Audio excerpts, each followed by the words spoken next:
بسم الله الرحمن الرحيم السلام عليكم ورحمة الله تعالى وبركاته وأنا wanaagsan waqti walba ay ku tahay goor walba isla markaasina naga daawanaysan barahan ku leeyahay sida Facebook iyo sidoo kale Ethiopia media isla markaasina aniga Mustafa Maxamed Cali nagala soo hadlo balse haddii tahay booqashada koobaad aan soo booq subscribe aynu saarin fadlan calaamad guud ah subscribe ka taabo gambarka furo sidoo kale barteena kale ee Facebook haddii follow soo dhig fadlan follow soo dhig sidoo kale فيديو قلنا نوصل أرتدى أنا كل منطقة ونقولوا بكرتا أصحاب هذا لسي وذاك يوسي شرقرة سيد نوجارتو وميا بارلبانكا هذا المذوبة ومانتا أمر سياسة كيش إذا ماذا الدولة الفدرالية الصومالية سيدو كل خنقل كلا أمر كاسي مانتا كلهم كولقاتي إسلام مركاسي نأسوجيدي وربحنا نقول ديارين عيال كان إذا قصوا بهين دونا إسلام مركاسي نقول مصر محمد علي نسوجيدين دونا وديار قروة أيقو دمستران هذا المذوبي oo amar siiyay saraakiisha ciidamada dowladda federaalka Soomaaliya kuwooda ugu sareeyo war qoraal oo ka soo baxay xafiiska gudoomiyaha baarlamaanka federaalka Soomaaliya aqalkiisa hoose aadan madoobe ayaa waxaa lagu daabacay barta Facebook ee golaha shacabka waxaana lagu sheegay maanta inuu iskugu yeeray dhammaan saraakiisha sare ee ciidamada dowladda federaalka Soomaaliya isla markaasina oo kala hadlay xaaladda kala guurka dalka isla markaasina ugu digay inaysan ka qayb qaadan ciidamada arrimaha kumilanka siyaasadda iyo doorashooyinka dhinaca ay la saftaan wuxuuna sidoo kalena oo sheegay in si toos ah ciidamada ay u hoos tagi doonaan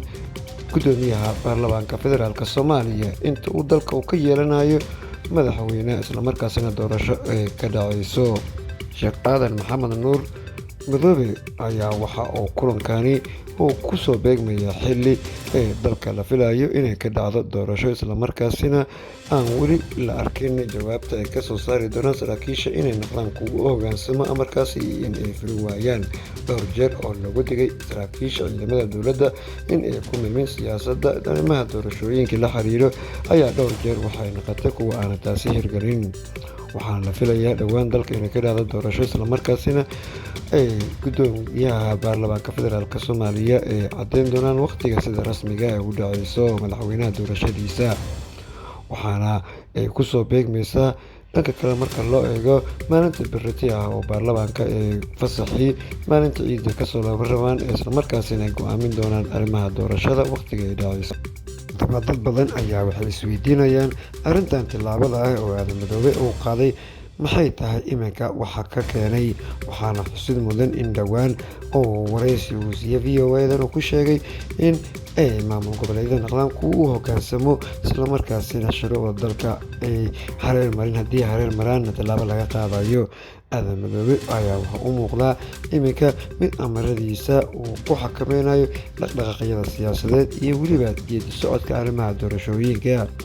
balse dad badan ayaa rajo wanaagsan ka qabin in ay arrimahaasi ciidamada ka milmaashaha ama ka fogaanshaha arrimaha doorashooyinka aysan ku milmin inay noqon doonto kuwa aan ka duwaneyn kuwii dhawaan ay horey u shaaci jireen madaxdii kale ee ra'iisul wasaare xilgaarsiinta iyo sidoo kalena qaybaha kala duwan ee bulshada ay loogu digayay inay ka fogaadaan arrimaha la xiriira kumilanka siyaasadda haddaba adigana daawanayo daawadeena sharafta loo maxay kula tahay aragtidaada in la soo wadaag kusoo gabagabeynayna oo qiimaha falanqaynta iyo markale sidaas iyo nabadgelyo kulanka